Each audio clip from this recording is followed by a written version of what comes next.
बच्चों, आज हमारा टॉपिक है न्यू चैप्टर ह्यूमन रिप्रोडक्शन में मेल रिप्रोडक्टिव सिस्टम। तो हम बहुत फास्ट कवर कर रहे हैं, थर्ड चैप्टर पे पहुंच गए हैं। ह्यूमन रिप्रोडक्शन एनिमल फिजियोलॉजी का ही पार्ट है, लेकिन ये 12th क्लास के अंदर होता है ये चैप्टर। तो ये बहुत इंपॉर्टेंट चैप्टर है और इसको हम बहुत डिटेल से डिस्कस करेंगे ताकि आपका कोई भी क्वेश्चन छूट ना पाए या प्रॉब्लम ना बने। तो हम सबसे पहले इसमें स्टार्ट कर रहे हैं बिल्कुल जीरो लेवल से कि ह्यूमन रिप्रोडक्शन के अंदर क्या क्या टॉपिक्स है, क्या क्या चीज़ें हैं। तो पहला हमारे पास टर्म आ रहा है सेक्सुअल डाइमॉर्फिज्म। आप सब जानते हैं कि जब मेल और फीमेल अलग अलग दिखते हैं, उनके अंदर मॉर्फोलॉजी में फ़र्क होता है, तो उसे हम सेक्सुअल डाइमॉर्फिज्म कहते हैं। मतलब जो डायोसियम हम टर्ड यूज़ कर रहे थे, डायोसियस, उसी टाइप से सेक्सुअल डाइमॉर्फिज्म है। तो ह्यूमन बीइंग में क्या होता है, मेल अलग है, फीमेल अलग है और वो दोनों डिफरेंट दिखते हैं, सेकेंडरी सेक्स कैरेक्टर अलग अलग होते हैं, इसलिए हम उसे बोलते हैं सेक्सुअल डाइमॉर्फिज्म। ओके, तो डेफिनेशन मैं आपको बताता हूँ। When male and female individual are differentiated externally, the phenomena is called sexual dimorphism. Human being show sexual dimorphism, the character which distinguish the male and female externally are known as secondary sex characters. Okay, अब हम देखते हैं secondary sex character mail में और female में क्या क्या है। तो देखो, मैं आपको पहला टर्म दिखा रहा हूँ, जनरल बिल्डअप। अगर अपन जनरल बिल्डअप देखेंगे तो मैन के अंदर मोर मस्कुलर है और फीमेल के अंदर लेस मस्कुलर है। मतलब मोटा ताज़ा होता है, मजबूत होता है मेल।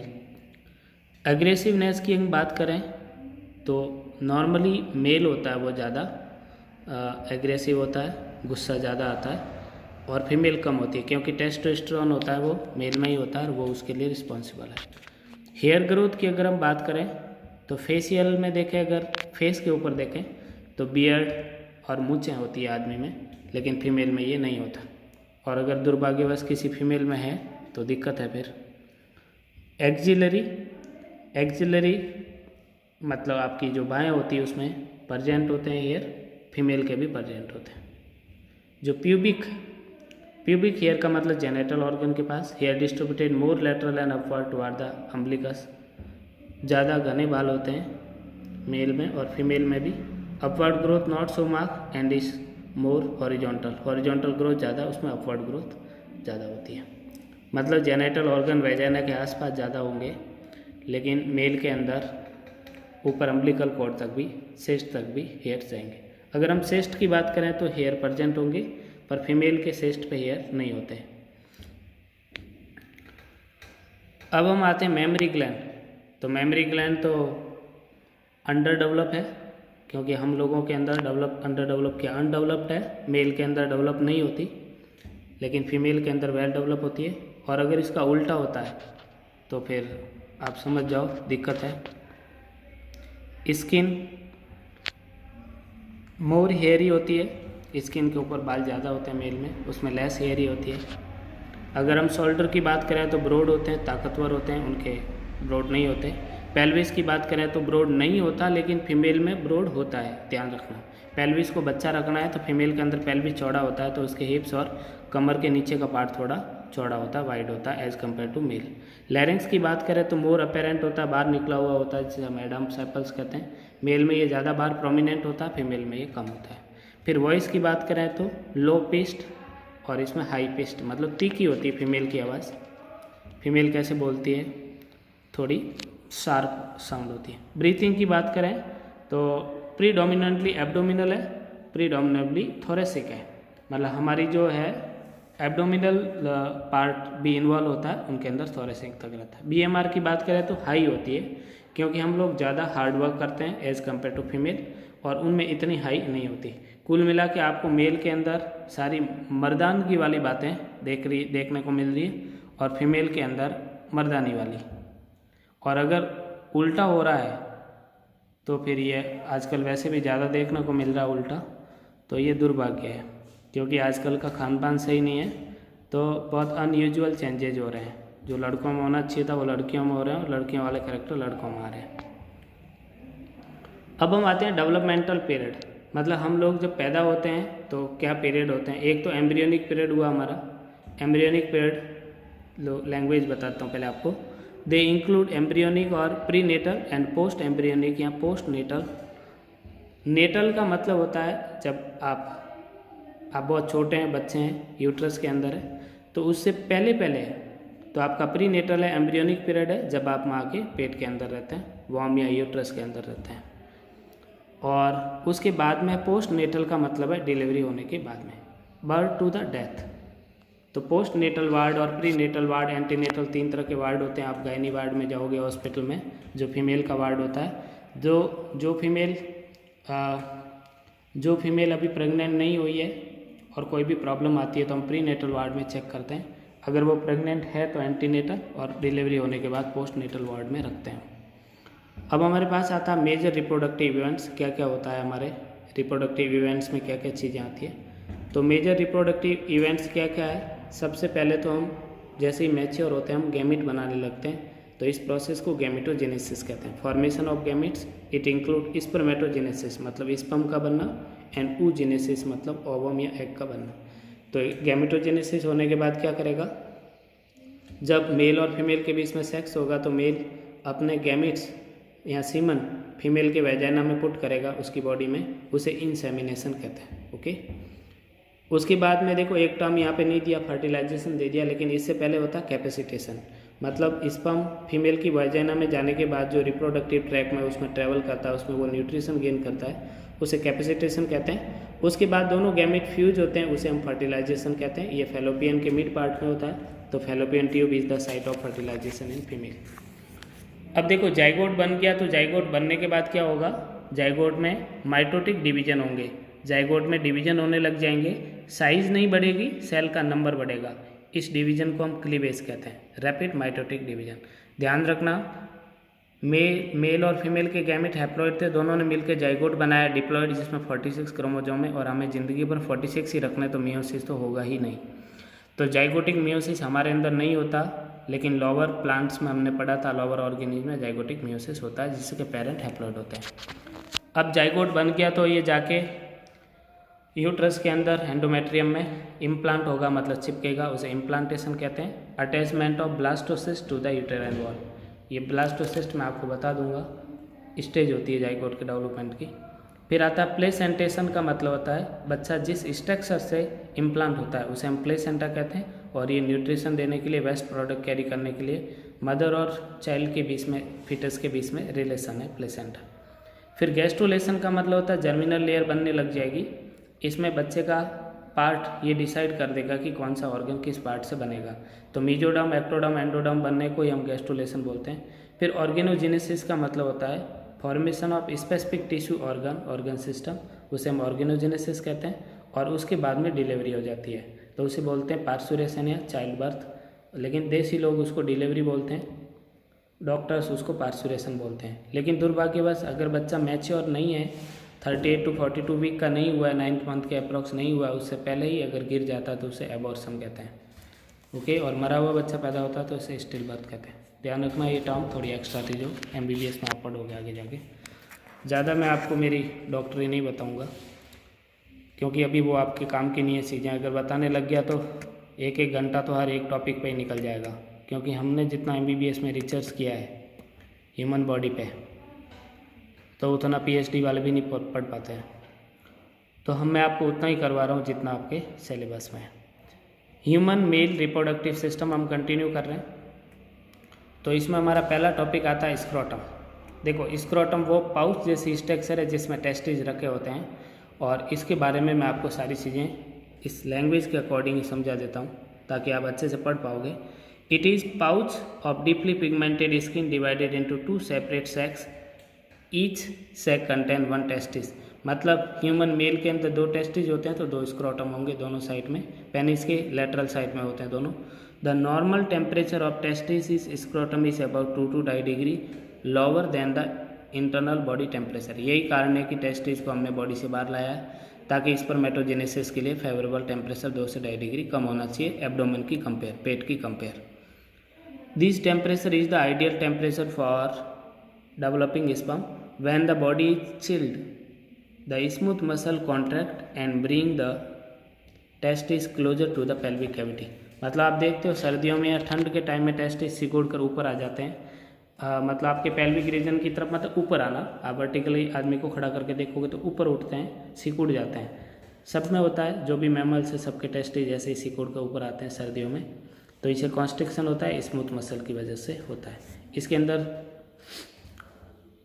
क्रीमेस्टर नाम की मसल्स होती है, वो इसको फेवर करती है, लेकिन वो मैं टेस्टिस के इंटरनल स्ट्रक्चर में आपको बताऊंगा। Scrotum remain connected with abdominal और pelvic cavity by the inguinal canal. ये बहुत इंपॉर्टेंट टर्म है, इंग्विनल कैनाल। जब आप MBBS में जाओगे तो फर्स्ट ईयर में डिसेक्शन करोगे तो आपको ये डिसेक्शन हॉल में बताएंगे डॉक्टर्स, एनाटॉमी जब आप पढ़ोगे। इंग्विनल कैनाल वो पार्ट है जहाँ से ऊपर एब्डोमिनल से सारे टेस्टिस और नर्व्स होगी, वेंस होगी, आर्टरी होगी, वो सारी नीचे आती है। तो इंग्विनल कैनाल वो पार्ट है जहाँ से होते हुए टेस्टिस डिसेंड हुए थे।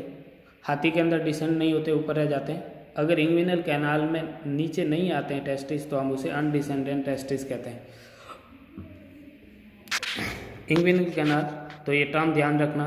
इसी के अंदर से एलिमेंट्री पार्ट अगर नीचे आ जाता है तो उसे हम हर्निया कहते हैं। Hernia is the medical term that you will learn in MBBS। Hernia inguinal canal के थ्रू आता है। स्पर्मेटिक कोड, स्पर्मेटिक कोड के अंदर आएगी आर्टरी, वेन एंड नर्व। इन तीनों को मिला के हम स्पर्मेटिक कोड कहेंगे। ये टेस्टिस के अंदर इस इंग्विनल कैनाल के थ्रू नीचे आते हैं तीनों ही चीज़ें, तो इसे बोलते हैं स्पर्मेटिक कोड। टर्म ध्यान रखना, इंग्विनल कैनाल ध्यान रखना, स्पर्मेटिक कोड ध्यान रखना, ये दो आपके लिए नई चीज़ें थी।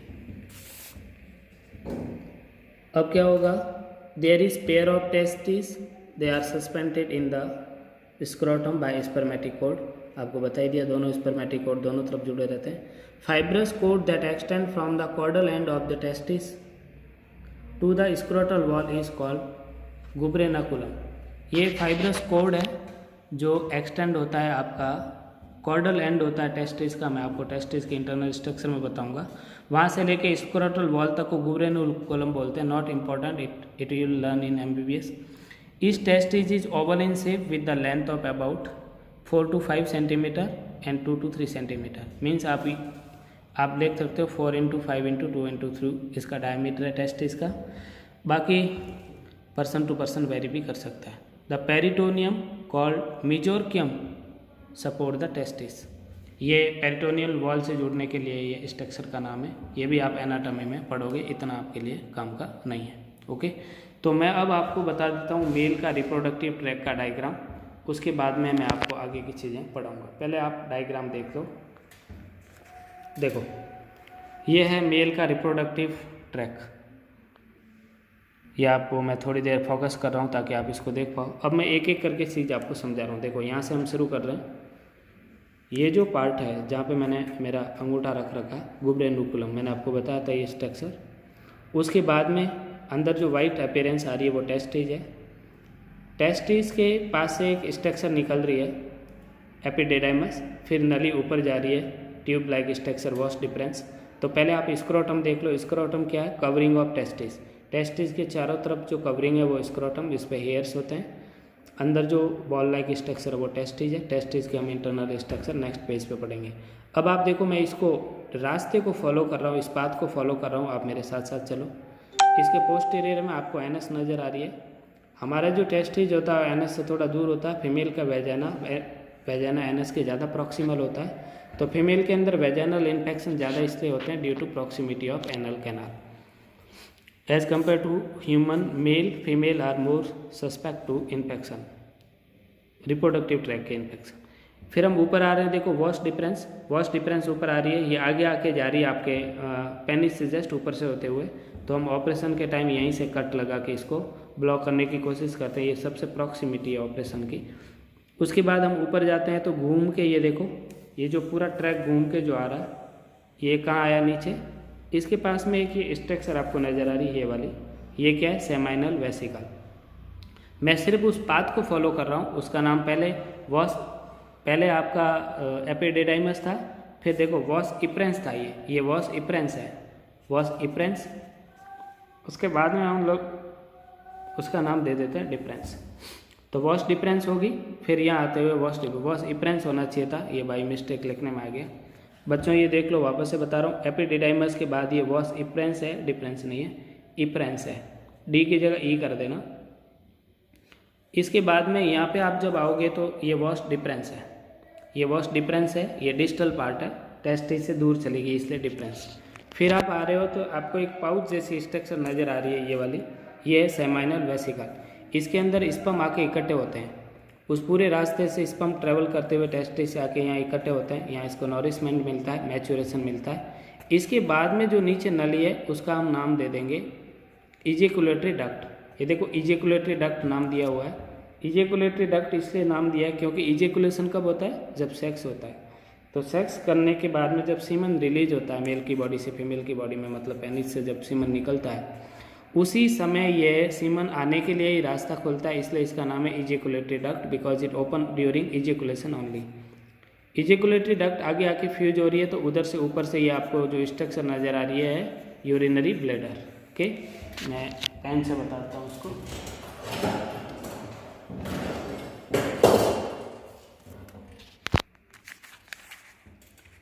ये जो यूरिनरी ब्लैडर है, ये वाला, ये यूरिनरी ब्लैडर है, urinary bladder, lumen of urinary bladder. इसमें अंदर यूरिन इकट्ठा होता है टेस्टिस से, ऊपर किडनी से यूरिन यहाँ आके इकट्ठा होता है। अब ये रास्ता दोनों आके यहाँ पे फ्यूज होगी, तो फ्यूज हो रही है ये वाली पार्ट, ये देखो, ये यूट्रस की ऊपर से आती है, जिसे हम प्रोस्टेटिक यूरेथ्रा कहते हैं, क्योंकि ये प्रोस्टेट की तरफ आगे प्रोसीड हो रहा है। फिर यहाँ पे आने के बाद में मेम्ब्रेनस यूरेथ्रा बन गया, जब दोनों कॉमन हो गए तो ये पीछे ये जो आपको पार्ट दिख रहा है, ये वाली स्ट्रक्चर, ये प्रोस्टेट ग्लैंड है।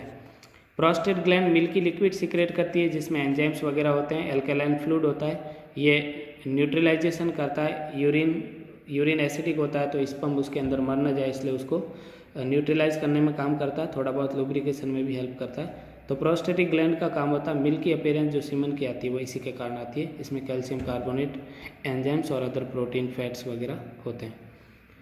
तो प्रोस्टेटिक यूरेथ्रा क्यों बोला, क्योंकि ये जो यूरेथ्रा है ये प्रोस्टेट ग्लैंड से होते हुए गुजर रहा है। तो जिसके अंदर प्रोस्टेट की प्रॉब्लम होती है मेल के अंदर, या प्रोस्टेटिक कैंसर होता है, उसके अंदर ये ब्लॉकेज होने के चांसेस ज़्यादा रहते हैं यहाँ से, तो उनके यूरिन की प्रॉब्लम भी आती रहती है उन पेशेंट्स के अंदर, क्योंकि ये नली ब्लॉक हो जाती है।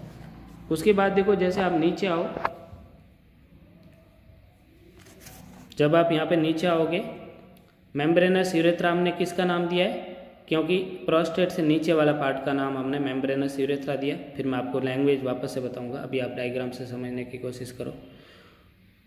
देखो, मेम्ब्रेनस यूरेथ्रा के नीचे वाला पार्ट यहाँ पे बल्बो यूरिथ्रल ग्लैंड शो कर रखी है। इसका नाम कॉपर्स ग्लैंड भी है मेल के अंदर, और इसका काम होता है लुब्रिकेशन सिक्रेट करना।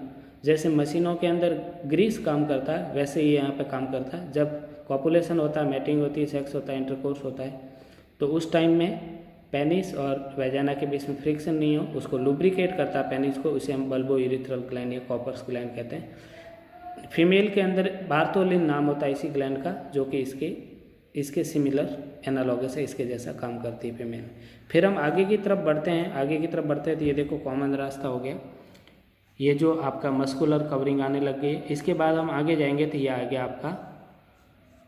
गया आपका पेनिस वाला पार्ट, जिसे हम इरेक्टाइल टिश्यूज कहते हैं। ये पूरा इरेक्टाइल टिश्यू है, ये पेनिस की शाफ्ट है। तो ये रास्ता देखो, हमने क्या देखा कि यूरिनरी ब्लैडर और सेमिनल वेसिकल का रास्ता कॉमन हो रहा है। मतलब हम लोगों में, मेल में, ह्यूमन मेल के अंदर क्या होगा, दोनों के लिए रास्ता कॉमन है। सीमन कैरी करने के लिए और यूरिन कैरी करने के लिए दोनों के लिए रास्ता कॉमन है। तो देखो, जब इजेकुलेशन होगा तो यहाँ वाले वॉल बंद हो जाएंगे, ये वाला वॉल होगा, ये वाला ऊपर से यहाँ से बंद हो जाएगा।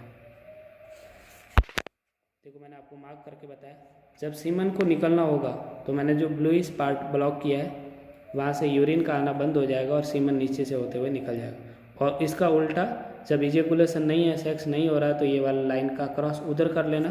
कहाँ पे, यहाँ पे, इस वाले पार्ट में। तो इस वाले पार्ट में ब्लॉकेज रहेगा और उधर वाला खुला रहेगा। फिर आगे आओ, मैं आपको सारी चीज़ें बताता हूँ। ये जो लेटरल साइड में है, ये कॉर्पस कैवर्नोसम नाम का टिश्यू है। ये जो आपको वाइट जो पूरा पार्ट नज़र आ रहा है, ये दोनों तरफ होता है लेटरल साइड में। अभी मैं आपको क्रॉस सेक्शन दिखाऊंगा आगे। कॉर्पस कैवर्नोसम कहते हैं इसे। इस टिश्यू के अंदर ब्लड फिल होता है, जिससे इरेक्शन होता है पेनिस में, वो भी मैं मैकेनिज्म ऑफ इरेक्शन आगे बताऊंगा। ये पूरा जो सर्कल करके बता रखा है, ये पेनिस है। जो सर्कल करके आपको डार्क करके बता रखा है ये वाला,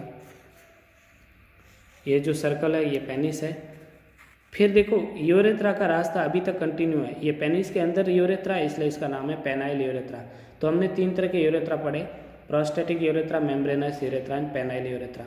उसके बाद में जो सेंट्रल पार्ट है, ये जो कोड आपको दिख रहा है वेंट्रल साइड में, ये जो थोड़ा डार्क करके बता रखा है आपको, ये जो डार्क वाला पार्ट है, इस डार्क वाले पार्ट का नाम है कॉर्पस स्पॉन्जियोसम। ठीक है, तो कॉर्पस स्पॉन्जियोसम होता है वो वेंट्रल साइड से अच्छे से आपको दिखता है। जो हमारे पेनिस को अगर हम देखेंगे तो इसके वेंट्रल साइड से यूरिन और सीमन पास होता है, और सुपरफिशियल नहीं है, वेंट्रल में सुपरफिशियल होती है वो रास्ता। ओके, तो हम उसके बाद डिस्कस कर रहे हैं आगे। तो आगे जो पार्ट आएगा, आगे वाला पार्ट आएगा वो है आपका ग्लांस पेनिस। ये जो आगे का टॉप वाला पार्ट है इसको हम बोलते हैं ग्लांस पेनिस, मतलब आगे का स्वेल पार्ट होता है जो थोड़ा सा स्मूथी और स्वलन होता है, उभरा हुआ, उसे हम ग्लांस पेनिस कहते हैं। इसके कवरिंग को हम फॉरस्किन कहते हैं या प्रेप्यूस कहते हैं। मुस्लिम और यहूदीज के अंदर इसको हम काट देते हैं, जिसे खतना या सरकमसीजन कहते हैं। तो मुस्लिम के ये काटने से ही वो मुस्लिम बन जाते हैं, ऐसी उनकी गलतफहमी है। उन लोगों के बुक्स के अंदर ऐसा लिखा हुआ है कि ये स्किन काट दो तो वो मुसलमान बन गया और स्किन रह गई तो वो हिंदू बन गया। तो ये कितना बड़ा नॉनसेंस है, आप देख रहे हो। ह्यूमन सब एक जैसे हैं, एक ही जैसा खून, एक जैसी एनाटॉमी फिजियोलॉजी है। स्किन काटने से मुस्लिम नहीं बनते, ये तो एक भ्रम है। हम सब पहले इंसान हैं, उसके बाद हिंदू मुस्लिम हैं। तो कुछ बेवकूफ़ लोगों की वजह से इंसानों के बीच में एक लाइनें खींच दी गई, जैसे कंट्रीज लाइनें खींच खींच के बाउंड्री बना के रोज़ सैनिक मर रहे हैं, वैसे ही धर्म नाम की एक बेवकूफ़ लोगों ने लाइनें खींच के आपस में मरते हैं। पूरे इंसान का, दुनिया का एक ही धर्म है, सनातन, और उससे बड़ा और कोई धर्म नहीं है। मतलब इंसानियत धर्म सनातन का दूसरा नाम है, बाकी सब पंथ है। मैं आपको बार बार इसलिए बताता रहता हूँ ये चीज़ें, ताकि आप अभी से सीख सको, क्योंकि धर्म के नाम पे मार्केट में अभी सबसे ज़्यादा जहर घोला जा रहा है। पढ़ना लिखना लोगों ने छोड़ दिया है। मुस्लिम के कुछ बच्चे जो पढ़ने की उम्र के अंदर उन किताबों के अंदर घुसे हुए हैं, जिन्हें ज़्याद सिखाया जा रहा है, जिनमें जहर घोला जा रहा है धीरे धीरे, और वो बड़े होके अज्ञानतावश इंसानों का खून करते हैं। और फिर उनको ये सिखाया जाता है कि आप सीधे स्वर्ग में पहुंचोगे और वहाँ पे आपको 7 हूरे और जाने क्या क्या मिलेंगे। ऐसी नॉनसेंस बातें, बकवास बातों से दूर रहें। पढ़ाई करो, ज्ञान को गेन करो और इंसान बनो सबसे पहले, बाकी सब चीज़ें बकवास है। तो मैंने ये सारी चीज़ें इसलिए, क्योंकि मैं थोड़ा सा सेंटी हो जाता हूँ इन चीज़ों पे, क्योंकि मैं इन चीज़ों से बहुत ज़्यादा मतलब अपसेट हो जाता हूँ जब ये चीज़ें देखने को मिलती है, तो कि इंसान डिवाइड हो जाता है। तो देखो, प्रेप्यूस या फॉरस्किन को काटने को हम क्या बोलते हैं? सरकमसीजन बोलते हैं, और ये एक विशेष कबीले के अंदर देखा जाता है, मैंने आपको बता दिया। ये जहाँ पे टिप पार्ट बता रखा है, ये वाला ओपनिंग, इस ओपनिंग का नाम है external urethral orifice urogenital aperture. Urogenital aperture का मतलब है, genital word come from genital organ, क्योंकि सीमन भी यहाँ से आता है। यूरो वर्ड फ्रॉम यूरिन, क्योंकि यूरिन और सीमन दोनों एक ही रास्ते से आता है, इसलिए नाम है यूरोजेनाइटल अपर्सर। एक्सटर्नल यूरिथ्रल ओरिफिस का मतलब बाहर वाला ओरिफिस। अंदर वाला ओरिफिस वो है जहाँ से यूरिनरी ब्लैडर स्टार्ट होता है। तो मैंने आपको पूरा रिप्रोडक्टिव ट्रैक समझाया है, हमने पूरे रिप्रोडक्टिव ट्रैक को समझने की कोशिश की है। तो ये था हमारा मेल रिप्रोडक्टिव सिस्टम का एक बैलेंस डायग्राम। आप इसको बहुत अच्छे से देख रहे हो, मैं आपको फिर बता रहा हूँ हाईलाइट करके। तो ये हमने सारी चीज़ें डिस्कस करी, किस चीज़ का क्या कारण, क्या नाम है, और किस चीज़ को हम क्या टर्म से डिस्कस करते हैं। मैं एक एक करके सारी चीज़ें बता देता हूँ फटाफट। तो सबसे पहले हमारे पास आता है स्क्रोटम, मैंने आपको बता दिया था। फिर हमारे पास टेस्टिस आता है, तो आप टेस्टिस की भी स्ट्रक्चर देख लो, उसके बाद हम आगे की चीज़ें डिस्कस करेंगे।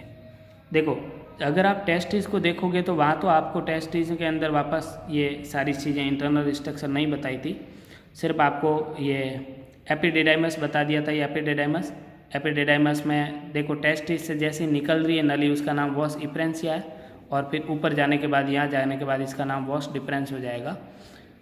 तो इसकी स्ट्रक्चर हम इंटरनली देखते हैं। सबसे पहले इसकी वॉल देखो, इस डायग्राम की वॉल देखो तो आपको नाम लिया हुआ टूनिका वैजाइनैलिस। ये जो टूनिका वैजाइनैलिस है ये बाहर की कवरिंग है, आप कंटिन्यूसली देखते जा रहे हो। ये जो पिंकिश अपीयरेंस है टूनिका वैजाइनैलिस है, ये एक्सटर्नल कवरिंग है, टेस्टिस की सबसे बाहर की लेयर है। उसके बाद में आप अंदर देखो टूनिका एल्बुजिनिया, ये इसके अंदर की लेयर है, इनर लेयर, सेकेंड वाली लेयर। ओके, तो इसका नाम है टूनिका एल्बुजिनिया। एल्बुजिनिया के अंदर वाला पार्ट हम उसको बोलते हैं टूनिका वेस्कुलोसा। तो ये दोनों आप एनाटॉमी में जब आगे जाके पढ़ोगे तो दोनों मर्ज्ड हो जाती है, हमें डिफ्रेंशिएट करने में दिक्कत आती है, तो दोनों मिक्सअप में ही रहती है एनाटॉमी में, आप देखोगे। तो ये थे टूनिका वैजाइनैलिस, टूनिका एल्बुजिनिया, टूनिका वेस्कुलोसा, मतलब 3 लेयर्स के बारे में हमने डिस्कस किया। फिर आप देखो ये जो डिब्बे बने हुए हैं, देखो वाइट ये जो कंपार्टमेंट बने हुए हैं, इन कंपार्टमेंट का नाम है सेप्टा ऑफ टेस्टिस। टेस्टिस जो होता है वो इंटरनली सेप्टा में डिवाइडेड है, सेप्टम बने हुए हैं, इसे बोलते हैं सेप्टा ऑफ टेस्टिस। और इसके अंदर जो आपको जो लाल कलर की ये ट्यूब्यूल्स का नेटवर्क पूरा नज़र आ रहा है, ये सेमिनिफेरस ट्यूब्यूल्स है। ये सेमिनिफेरस ट्यूब्यूल है, इसके अंदर स्पर्मेटोगोनिया होती है, इसकी इनर वॉल में स्पर्म बनते हैं और यहाँ से स्पर्म कैरी करके ये पूरा जो नेटवर्क है आगे जाके सारी जहाँ पे मिल रही है ये सेमिनिफेरस ट्यूब्यूल, उसका हम उसको हम रिटी टेस्टिस बोल लेते हैं। रिटी टेस्टिस मिलने के बाद इसका नाम वॉस इप्रेंसिया हो जाता है और उसके बाद में ये जो हाईली फोल्ड स्ट्रक्चर जा रही है आपकी, हाईली फोल्ड स्ट्रक्चर, ये इसका नाम है, ये जो स्ट्रक्चर जा रही है आपकी इसका नाम है एपिडिडाइमस। तो आपने क्या देखा, हमने देखा पहले सेप्टा ऑफ टेस्टिस, फिर टेस्टिकुलर लोब्यूल्स। इस टेस्टिकुलर लोब्यूल्स की संख्या 200 से 250 होती है और इसके अंदर 2 से 3 सेमिनिफेरस ट्यूब्यूल होती है और ये जाके मिलती है रिटी टेस्टिस, पूरा नेटवर्क वॉस इप्रेंसिया, फिर वॉस डिफ्रेंसिया। अब आप देखो एपिडिडाइमस के जो पार्ट है वो यहाँ से स्टार्ट हो रहे हैं और नीचे तक आ रहे हैं। तो ऊपर वाला जो टॉप मोस्ट पार्ट है उसका नाम है कॉपट एपिडिडाइमस, फिर आ जाएगा बीच में कॉर्पस एपिडिडाइमस और नीचे आएगा कॉर्डा एपिडिडाइमस, टर्मिनल पार्ट।